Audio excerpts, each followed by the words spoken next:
Graça e paz, meus amados irmãos. Eu quero agradecer a Deus pela sua vida, pela vida de sua família. Eu quero dizer que você é muito bem-vindo ao meu canal Verbo Inspirador aqui no YouTube. Meu nome é Jonas, sejam bem-vindos. Hoje nós vamos meditar na Palavra de Deus, na primeira epístola do apóstolo Paulo aos Coríntios, no capítulo 2, e que Deus possa abençoá-lo por esta palavra. Se você tiver uma Bíblia na tua casa, que você possa abri-la e junto nós vamos ver o que Deus tem a falar conosco por esta palavra. Bom, queridos, antes de adentrar ao capítulo 2 da primeira epístola de Paulo aos Coríntios, nós vamos, no capítulo 1, compreender. Paulo ele inicia esta carta saudando os irmãos com a paz do Senhor, a igreja de Deus que está em Corinto, aos santificados em Cristo Jesus, chamados santos, com todos os que em todo lugar invocam o nome do nosso Senhor Jesus Cristo, Senhor deles e nosso. E aí ele diz, graça e paz da parte de Deus, nosso Pai, e do Senhor Jesus Cristo, e ele continua a sua saudação até o versículo 9. Bom, queridos, só que lá, no versículo 11 do capítulo 1, Paulo fala a respeito aqui de uma família. Esta família, ela diz que, porque a respeito de vós, irmãos, me foi comunicado pelos da família de Cloé. Paulo fala à igreja de Coríntio. Porque a respeito de vós, irmãos, me foi comunicado pelos da família de Cloé, que há contenda entre vós. Bom, queridos, essa família, ela acabou dando com a língua nos dentes, Não quero dizer que isso foi uma fofoca, mas foi algo necessário. Foi algo que a intenção não foi isso aí, mas foi simplesmente salientar para o apóstolo Paulo algo que poderia trazer um certo desequilíbrio para a igreja. E ela contou o que estava acontecendo e sabemos que essa família é uma família de credibilidade, porque o apóstolo Paulo ele dá uma credibilidade a esta palavra, a palavra desta família. Com certeza eram pessoas convertidas realmente a Jesus Cristo, pessoas que tinham um bom testemunho, e esta palavra foi tida como verdadeira. E Paulo teve que trabalhar neste problema que a igreja de Corinto está enfrentando. Se nós adentrarmos aqui na primeira carta, na segunda carta, sabemos que Paulo tratou não só isso, mas várias outras coisas Paulo teve que tratar aqui e trazer ao verdadeiro evangelho, ao verdadeiro cristianismo, e tratou com esses problemas da igreja. Ok, queridos? Bom, para quem não sabe, sabemos que Paulo é apóstolo de Cristo. Ele não foi um apóstolo direto lá entre os 12, mas sabemos que ele mesmo menciona como um apóstolo, ele se considera um abortivo, uma pessoa que adentrou depois, mas sabemos que foi um grande homem, um homem que Deus usou poderosamente para divulgar o evangelho aos gentios, por toda a Ásia e em várias partes por onde ele passou.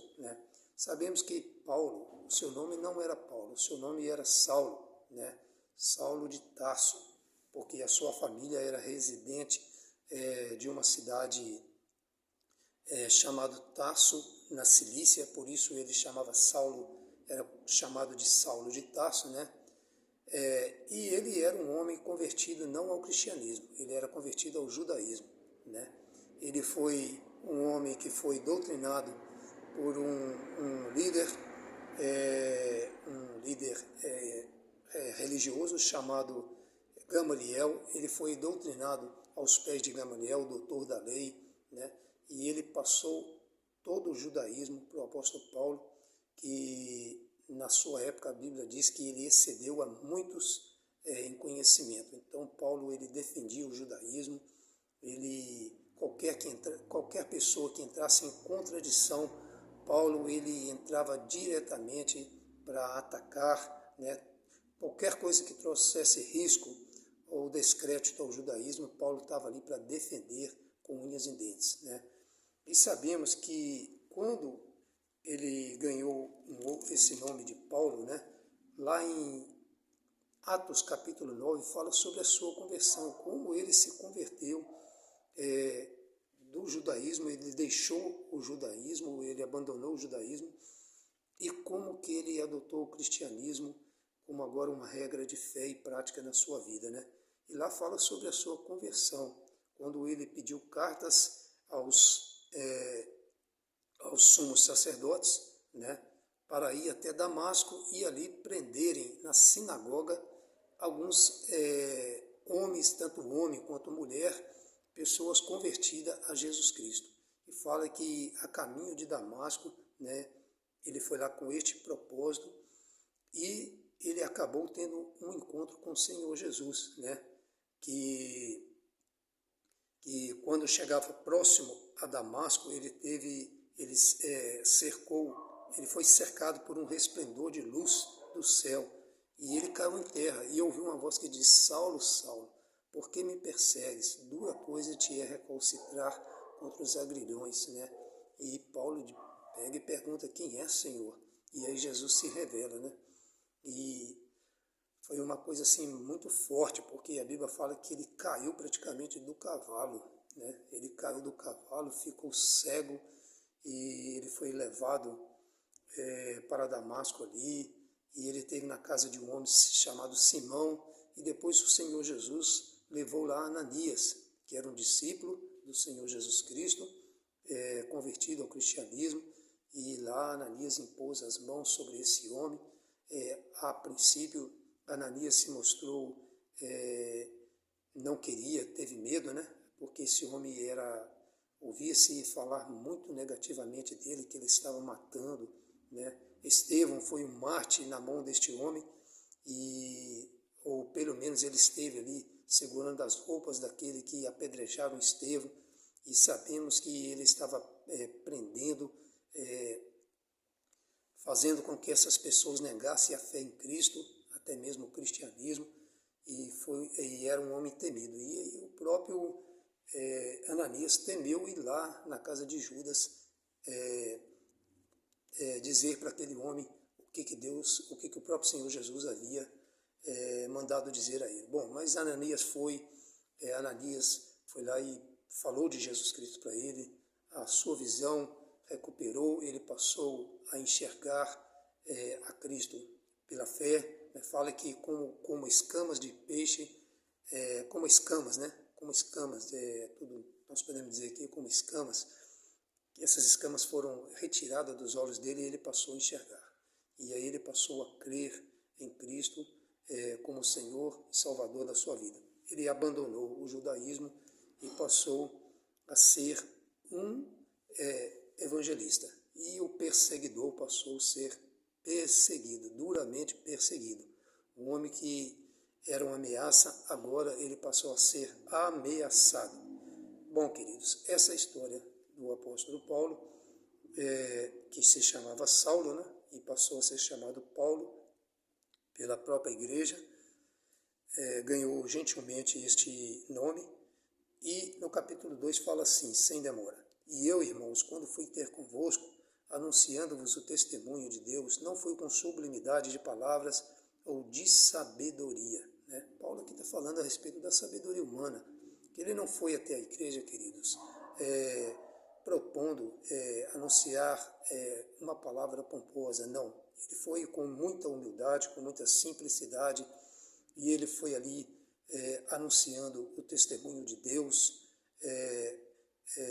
não com sublimidade de palavras ou de sabedoria humana. E aí ele falou o que tinha de ser falado para aquela igreja. Ele sabia que ele não podia perder tempo e trazer o coração daquela igreja para os alicerces do Evangelho de nosso Senhor e Salvador Jesus Cristo. É isso aí, ok, queridos? E versículo 2: Porque nada me propus saber entre vós, senão a Jesus Cristo e este crucificado. Então, o poder da palavra estava inserida na crucificação, na redenção, ou seja, na ressurreição de Jesus Cristo. Este era o poder de Deus para a salvação da humanidade, para trazer o homem, para resgatar o homem dos seus pecados. Ok, queridos? Versículo 3. E eu estive convosco em fraqueza, em temor e em grande tremor. Sabemos que o apóstolo Paulo, queridos, ele tinha problemas de saúde, mas aqui eu creio que a palavra de Deus aqui fala muito mais do que isso, embora pode ser, isso possa fazer parte desta fraqueza, né? Porque a Bíblia fala lá, ele mesmo fala lá nas segundas cartas aos Coríntios que ele tinha um problema, um espinho na carne, uma enfermidade, qual ele havia orado muitas vezes a Deus, pedindo a Deus que passasse. Ele sempre ouviu a mesma palavra do próprio Deus: Paulo, a minha graça te basta, o meu poder se aperfeiçoa na sua fraqueza. Né? Aí vocês vão entender lá que ele teve uma revelação e que ele foi elevado ao paraíso. Ok, eu não vou entrar nisto, mas na verdade aqui fala que ele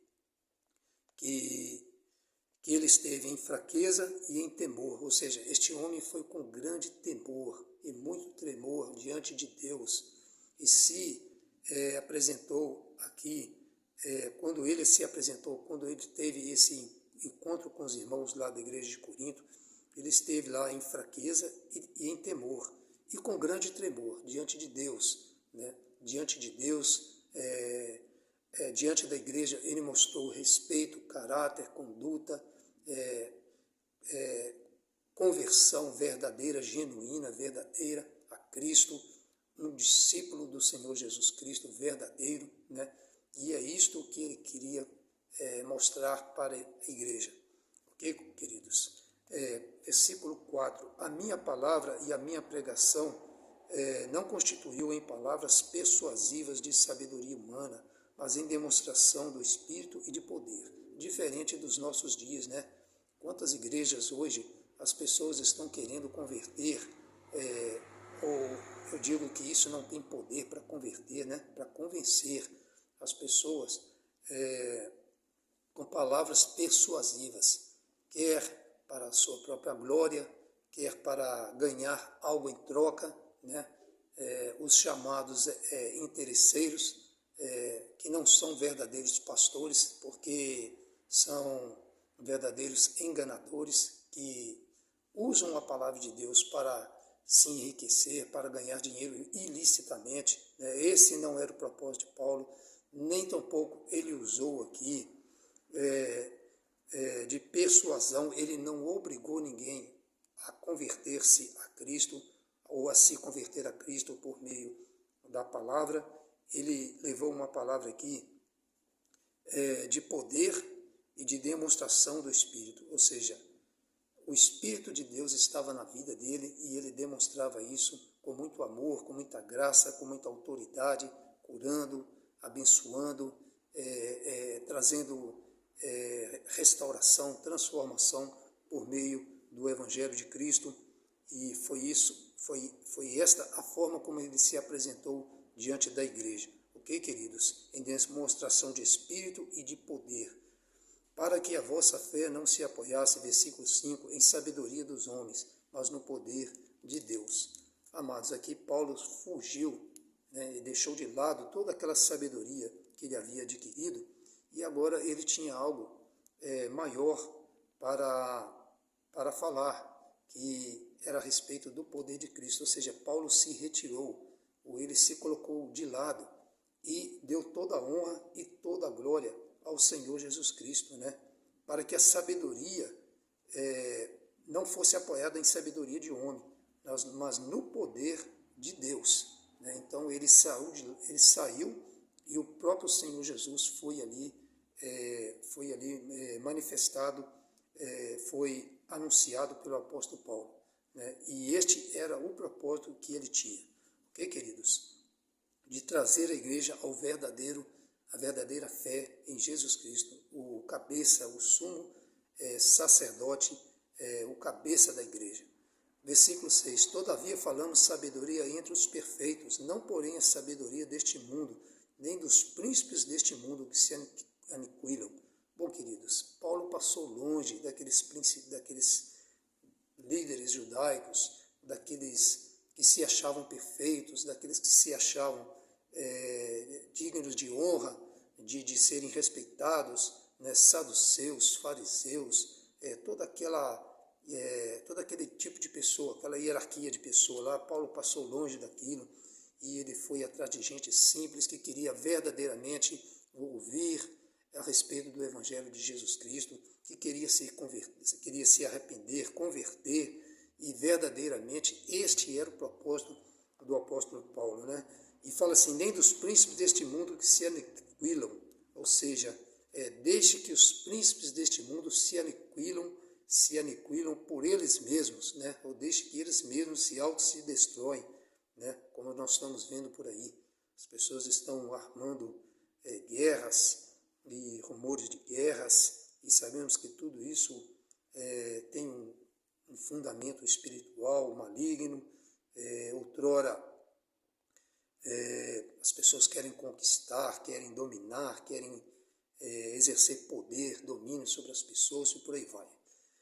Versículo 7, mas falamos a sabedoria de Deus, oculta em mistério, a qual Deus ordenou antes dos séculos para a nossa glória. Era isso que Paulo queria dizer, irmãos. Olha, aquilo que foi oculto por Deus, ou seja, aquilo que foi guardado por Deus como um tesouro, né? É como se fosse uma pessoa que estivesse atrás de um rubi, ou atrás de uma esmeralda, de uma joia preciosa, né? Ele tem que cavar muito profundo, ele se expõe ao perigo, ele entra ali em cavernas, e sabemos que rubi não está aí aflorando para qualquer lugar. Qualquer barranco que você chegar, você não vai achar pedra preciosa. Está guardada, está bem profunda, oculta, né? E Deus, antes da fundação do mundo, ou seja, antes dos séculos, Deus guardou esse precioso tesouro para aqueles que um dia iriam crer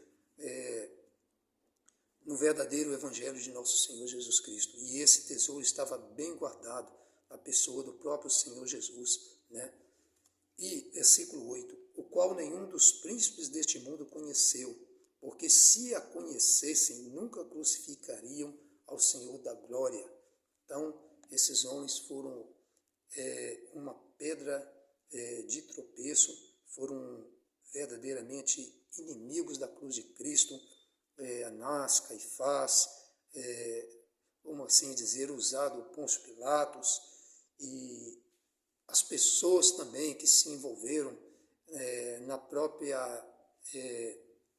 crucificação do Senhor Jesus, né? Mesmo sabendo que Jesus veio para este propósito, mas essas pessoas não reconheceram em Cristo como a luz que veio ao mundo para para romper a cadeia das trevas, né? Para resgatar o coração do homem à luz de Deus. E essas pessoas simplesmente elas não o conheceram, ou seja, elas não conheceram a Cristo e o crucificaram, né? Fala que não teriam crucificado ao Senhor da glória se eles o tivessem conhecido. Ok, queridos? Mas, versículo 9, mas como está escrito, as coisas que o olho não viu, e o ouvido não ouviu, e nem subiram ao coração do homem, são as que Deus preparou para os que o amam. Aqui, essa palavra está em sintonia com o versículo 8, o versículo 9 em sintonia com o versículo 8, ok? Mas Deus nos revelou pelo seu Espírito, porque o Espírito penetra todas as coisas, ainda as profundezas de Deus. Porque qual dos homens sabe as coisas do homem, senão o Espírito do homem que nele está? Assim também, quem sabe as coisas de Deus? Assim também ninguém sabe as coisas de Deus, senão o Espírito de Deus. Aqui está falando da impossibilidade do ser humano olhar para o outro e saber quem que é o outro, né? Eu não consigo olhar para uma pessoa e dizer assim, a biografia daquela pessoa, né? Ou dizer quem é aquela pessoa, ou o que ela é por dentro, a sua biografia interna, né? Eu não tenho a capacidade de olhar para um ser humano e dizer quem é aquela pessoa. Eu não posso adentrar no pensamento daquela pessoa. e saber quais são os propósitos daquela pessoa, né? A menos que Deus me revele, porque Deus ele é onipresente, ele é onisciente, ele é onipotente. Então Deus tem essa capacidade de me fazer enxergar.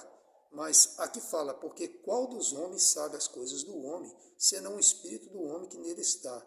Assim também ninguém sabe as coisas de Deus, senão o Espírito de Deus. Então, meus queridos, não há ninguém que conhece o próprio Deus, senão o próprio Espírito dele, né? E o Espírito de Deus é ele que vem nos revelar, nos trazer o conhecimento da glória de Deus, da sua grandeza, do seu poder, da sua misericórdia, do seu amor, da sua grandeza. Mesmo sendo Deus, ele se importa conosco, que somos pequenos, somos frágeis, somos apenas pó, homens, né? E mesmo sendo Deus tão grande, tão glorioso, com todos esses atributos que eu disse aqui, né? O Espírito de Deus nos revela quem é Deus. Ele tem o prazer de nos colocarmos diante do próprio Deus, ou na presença do próprio Deus. Ok, queridos? Versículo 12. Mas nós não recebemos o Espírito do mundo, né? Longe disso, mas o Espírito que provém de Deus, para que pudéssemos conhecer o que nos é dado gratuitamente por Deus. Ou seja, pela graça somos salvos, por meio da fé. Isto não vem dos homens, não vem das obras, é dom de Deus, não vem das obras para que ninguém se glorie. Ok, queridos? É algo que nos é concedido por Deus, gratuitamente. O próprio Senhor Jesus é um presente de Deus para a nossa vida, é um presente. A salvação em Cristo é um presente, a conversão pelo Espírito Santo é um presente, a santificação é um presente, tudo isso é dom de Deus, queridos. Humanamente falando, nós não temos poder nenhum. Ok, queridos? Versículo 13. As quais também falamos, não com palavras de sabedoria humana. Ou seja, vamos tirar essa coisa, vamos tirar isso, vamos deixar isso de lado, mas com as que o Espírito Santo ensina, né? Então, comparando as coisas espirituais com as espirituais. Então, o homem espiritual, ele tendencia para as coisas espirituais, né? E o carnal vai atentar para o carnal, para as coisas carnais, para as coisas apalpáveis, né? Mesmo ele sabendo que essas coisas são passageiras, que elas têm pouco tempo de duração, mas ele prefere se apegar às coisas espirituais, né? E as coisas do Espírito que são eternas, somente aquele que tem o Espírito Santo vai se apegar a isto, ok, queridos? Versículo 14. Ora, o homem natural não compreende. Aqui, o versículo 14, ele traz um ensinamento aqui e uma comprovação do que eu disse, do que a própria palavra diz. Ora, o homem natural não compreende as coisas do Espírito de Deus, porque lhe parecem loucura, e não podem entendê-las porque elas se discernem espiritualmente. Ok, queridos? Versículo 15. Mas o que é espiritual discerne bem tudo, e ele de ninguém é discernido. Daí uma razão porque Jesus Cristo não foi aceito, porque Jesus não era deste mundo, Jesus era do alto, ele era Deus, teve que se fazer homem, né? Nasceu, foi concebido lá pelo Espírito Santo no ventre de Maria, teve que vir como homem ao mundo, né? E mesmo sendo Deus, ele deixou a sua glória, veio como homem, aqui ele viveu entre nós, né? E fala aqui que somente quem é espiritual conseguiu discernir a Cristo, ou seja, foi revelado quem verdadeiramente era Jesus Cristo. Então, se nós conseguirmos enxergar a Cristo como Filho de Deus, não foi pelo nosso intelecto, foi pela conversão por meio do Espírito Santo. Mas o que é espiritual discerne bem tudo, e ele de ninguém é discernido. Porque quem conheceu a mente do Senhor para que possa instruí-lo, mas nós temos a mente de Cristo, né? Nós vemos lá em Jó fala que depois que Jó viu toda a criação de Deus, que depois que Jó passou pela aquela situação bem assim, bem triste, né? bem opressora, né? Aquele sofrimento todo, Deus teve que trazer Jó particular, de forma bem particular, e mostrar-lhe todo o seu poder e a sua glória através da criação das coisas. Jó já tinha visto aquilo, mas Jó não entendia.